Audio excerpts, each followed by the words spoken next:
everybody? Welcome back to another episode of Throwback Thursday. Typically on Thursdays, we open up some cards that are a little bit older. Today, we're going back to 2003 and opening this big old blaster box. Yeah, this is what a blaster box used to look like in 03, just for comparison purposes. Blaster boxes today look like this. So you can see that the blasters are much smaller today than they used to be. They tried to make the blasters look like hobby boxes. And I don't know if somewhere along the way it just got too confusing and people thought that they were buying hobby boxes, but they were actually getting blasters or whatever. But maybe it was a space thing on the shelves. A couple of these take up a lot of space. But anyway, back in the day, in 2003, you know how now TOPPS blasters are, what, $25 in 03? It's $9 for this, which seems like a really great price. $9. It was 11 packs, too. So, let's take a look at this. I bought this at a recent card show from Gem Mint, from Jacob. He's always got a lot of great stuff there. It was $40, and we are going to be looking for autographed record breakers and other great inserts that are randomly inserted. And this box, we're going to pass the contents on to Josh Urbanski. So, Josh, thank you for sponsoring this video. I hope we can find some good stuff for you. And let's get into this right now. Blaster box time from 2003, TOPPS Series 1. Actually, it looks like it used to be $10 for a blaster, so how about that? This must have been the discounted price. It was probably $10. You know how the blasters now are $25, and then they put them on clearance for $8.99, just like now they would put them on clearance for maybe $20 or whatever. But anyway, let's see what we have. Man, be nice to have $10 blaster boxes again, wouldn't it? For sure. So inside you've got your packs, and there's a total of 11 packs here with a big piece of styrofoam to make it look like it is a hobby box. I think that's kind of weird. Look underneath, nothing else in there. Not like that 99 Upper Deck blaster that we did. What was that, last week when we had the big Ken Griffey Jr. oversized box loader in there? That was pretty awesome. All right, so what do you need to know about 2003 TOPPS Series 1? Well, I personally tend to stay away from this era like the plague. If you're talking about like 1998, maybe even 97 through like 2003, a lot of those cards have some difficulties in becoming unstuck. They're all bricked up. They're all stuck together. And I'm hoping that this doesn't happen here for Josh. Good luck, Josh. Let's see what we can do. Looks like you could have also sold these packs for 99 cents. Maybe some stores did. So altogether, there was, 11 packs, 6 cards per pack. So you're looking at 66 cards in the box, which is actually a little bit less than the blasters have today. So here we go, Josh. Now with 2003 TOPPS Series 1, it was a 720 card set, 03 TOPPS. If I can ever get these packs to open up. Series 1 was 367 cards, 366 in actuality because the Mickey Mantle card, card number 7, was not included. And we start things off with C.J. Wilson, and folks, I can tell you that these are going to be just a little sticky. Let's see. It's not too bad. As long as they come apart without being all paper lost, we'll be fine. So C.J. Wilson, once a really nice pitcher, and I think he got a nice big contract with the Angels. Seems like everybody got big contracts with the Angels, and then it just didn't work out. He was another one of those that didn't work out. It's his first year card right there. There's manager Clint Hurdle, former Pirates manager right there, also a former player. And we've got the Vicente Padilla card. Anytime I see him, I remember the Padilla Flotilla out in the, I guess it was the left field corner. It's Citizens Bank Park. Here's a pretty cool card. It's the league leaders card. We've got Albert Pujols there in the middle. He'll be a future Hall of Famer for sure. Lance Berkman, no. Pat Burrell, not. But that's a pretty cool card. We've got Brett Boone and Kelvin Escobar. I remember Brett Boone used to be kind of like a Punch and Judy little middle infielder. And then one day he showed up in the mid-90s. Was it 96? Showed up, he was like Mark McGwire. The guy was massive. He hit like 40 home runs. You can see how those home runs spiked. He used to hit like 7 to 15 and then 37 in 01, I guess a little bit later than I thought. And he led the league in with 141 RBIs that year too. 01 was the year of the Mariners. I think they won 116 games that year in 2001, but they did not go to the World Series. They ran into the New York Yankees, and the Yankees took them off the playoff, I guess, docket. We've got Craig Brazel. I don't remember him whatsoever.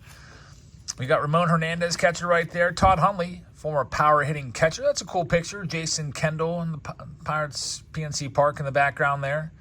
Always like cards that showed my hometown stadium. And we've got our first insert card. It's Randy Johnson. They said Chase record breaker autos. It's not an auto, but still take it. Maglio Ordonez. I wonder what he's doing these days. Ordonez, I remember when he retired from baseball, he went on to become a mayor in his hometown in Venezuela. I don't know if he ever had higher political aspirations. I don't know how far up the political spectrum he ran it. But that's a pretty cool card right there. And Hall of Famer Fred McGriff. I always liked his follow-through, kind of like a helicopter follow-through right there. Fred McGriff, not really used to seeing him too much with the Chicago Cubs. I remember him mostly for his success with the Braves, but he was a fantastic player.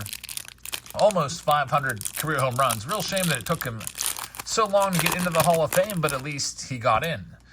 Next up, we've got former big boy, Walter Young. I remember hearing about this guy in the Pirates organization. He was massive. I think he may have been almost 300 pounds, 296 pounds on the back, and he was just too big for baseball. Baseball couldn't hold him. Jerry Hairston Jr., turning 2 right there. And we've got another league leader card coming up. But first, there's another card sticking. It's Ismael Valdez right there with the Texas Rangers. Our leader card has Derek Jeter on it. That's a cool card right there. We got Jeter, we've got A-Rod, and we got Alfonso Soriano. All of their paths would cross as Soriano would go to Texas and A-Rod would come to the Yankees. But that's a nice card right there. Always like to find Derek Jeter cards, of course. There's still people that collect Derek Jeter really heavily around the hobby, and for good reason. Cal Loesch and Danny Graves, former Reds closer right there from this era of 2003. Let's see what else we've got. We've got Adrian Beltre and Alexei Rios is going to be the first-year card.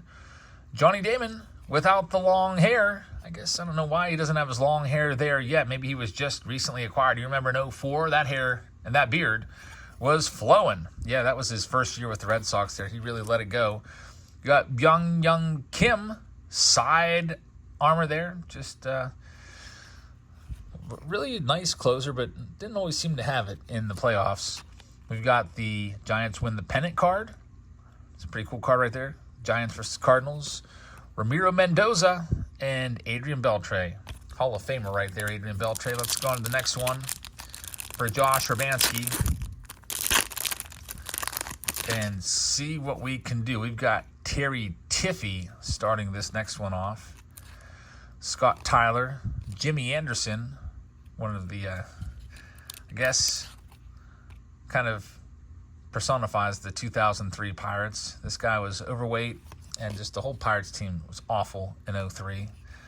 In the midst of their 20 consecutive years of losing. Alfonso Soriano, that's a cool card right there, and Corey Koski in there as well with Ryan Roop. And a checklist. At least they don't count the checklist to get against you. I kind of wish that they would start giving these to us again. You know how, like, for example, in the silver packs, they give you those little stupid cards that say TOPPS, collect the hobby or whatever, and it's like, here's the TOPPS Instagram. Can we bring these back? Don't count them as a card, but just throw them in there. This is like super thin paper stock. I think that would be kind of cool. It's old school, and I think a lot of collectors would like it. You know what? I would rather have those than Stars of MLB cards even.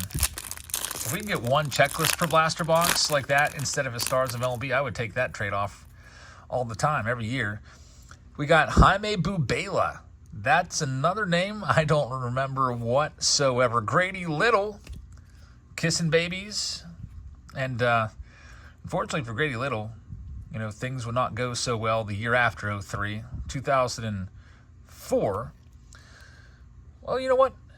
He wasn't around for 04.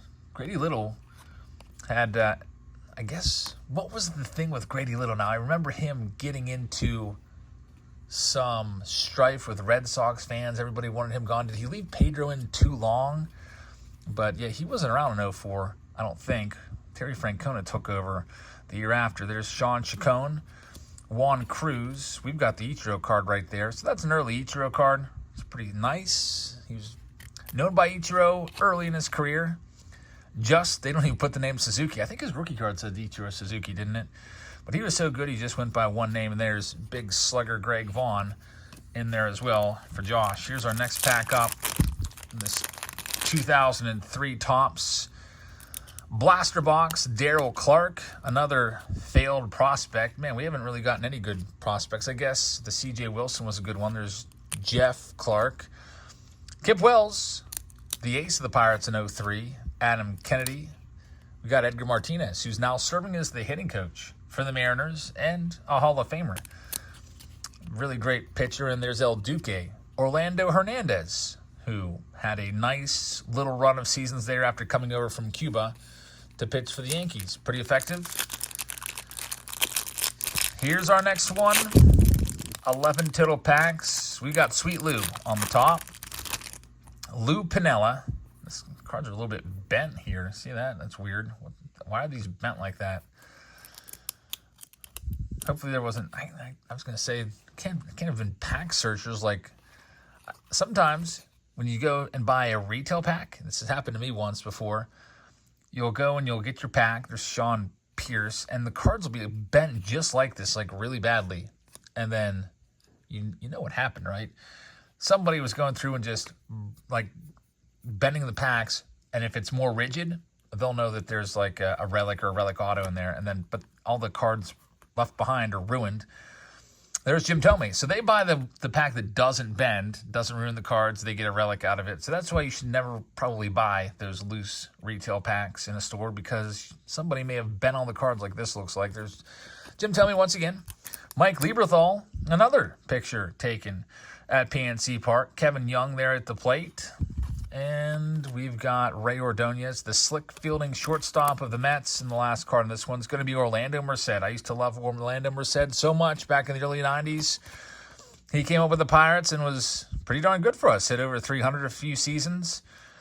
And back in the early 90s, I actually invented a game centered around Orlando Merced. The game was literally called Orlando Merced and stuff.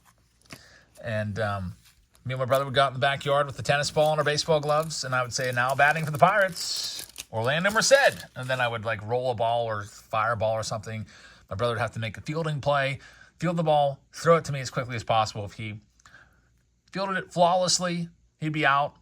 If he like bobbled the ball or had a bad throw, he'd be safe. And we'd go through the whole lineup, and second would be Jay Bell, third would be like Andy Van Slyke. And then Barry Bonds would come up and hit one like way over the pear tree into the neighbor's yard and be a home run. My brother would have to go get it. But it was a really fun game.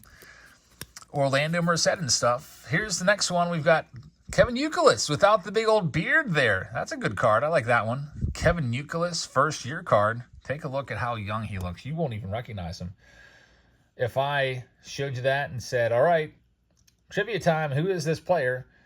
I bet you a lot of you, even people that like the Red Sox would be like, I don't know, some bum that didn't make it.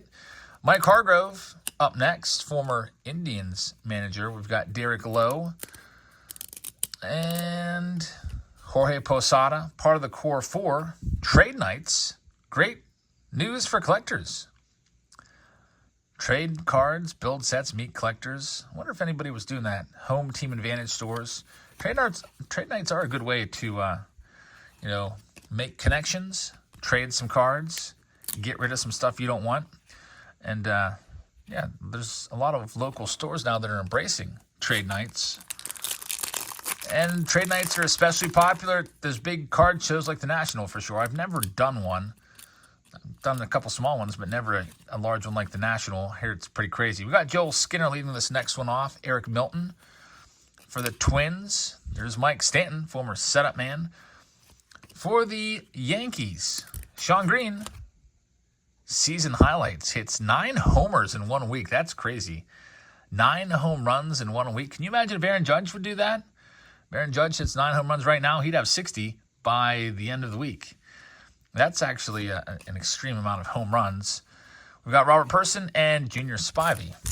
And here we go with this last pack. I think the most home runs I remember in a month recently was, I think in June last year, Ohtani hit 20. 9 in a week. Man, that would put you on pace for 36 in a month, which is insane. Here's our last pack. Thanks for joining us, everybody. We'll be live tonight with an auction. We'll be auctioning off some more Justin Harris cards. People always enjoy his stuff. So check that out. We've got Attn LaRoche starting this one off, his first-year card. Attn LaRoche, he was a good player.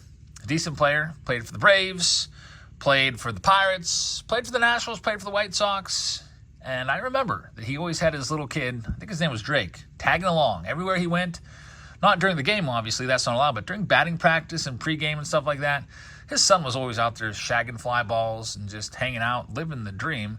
And then one day, the White Sox said, you know what? We don't want your son around anymore. It's a little bit of a distraction. Leave him at home. And then Attn LaRoche says, all right, I retire. I'm done. If my son can't be there, I'm not going to be there. And then he actually hung him up. That's the story as I remember it. Bernie Castro coming up next. We've got another Jorge Posada, his base card, and here's an insert.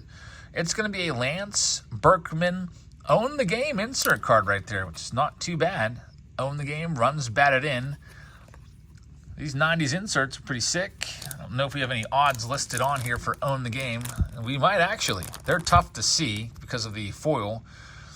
But I wish Own the Game had like a relic in it or something like that.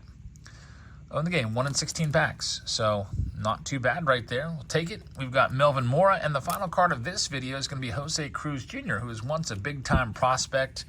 Everybody was after his card in like 1997. He did have some good years. Looking at the back of the baseball card there, had a couple years of over 30 home runs, low batting averages while doing it. But Jose Cruz, a decent player, but not a major star. And that's all we have for you today. That's the last card, last pack. Before we go, I'd like to remind you that we're live every Wednesday on Whatnot. We did a big 5.5-hour live stream last night on Wednesday. We usually start those around like 5:30 p.m. Eastern time. We sold over 300 items, 300 break spots, and everything that broke yesterday is all shipped today. Everything's out in the mail, so it'll be coming in.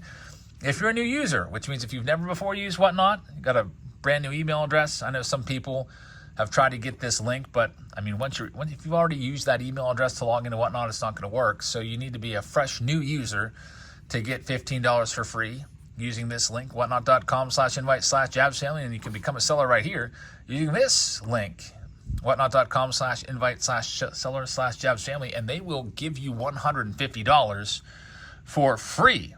They'll match your first $150 in sales. So if your first show, you have a bunch of cards, you just list them, put them on there for like $1 a piece. Maybe that one goes for a few bucks.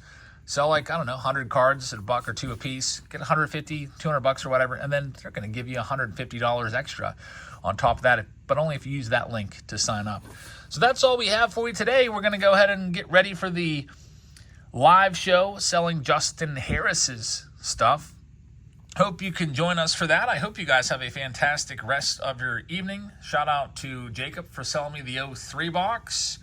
And I'll see all of you later. Good night, everybody.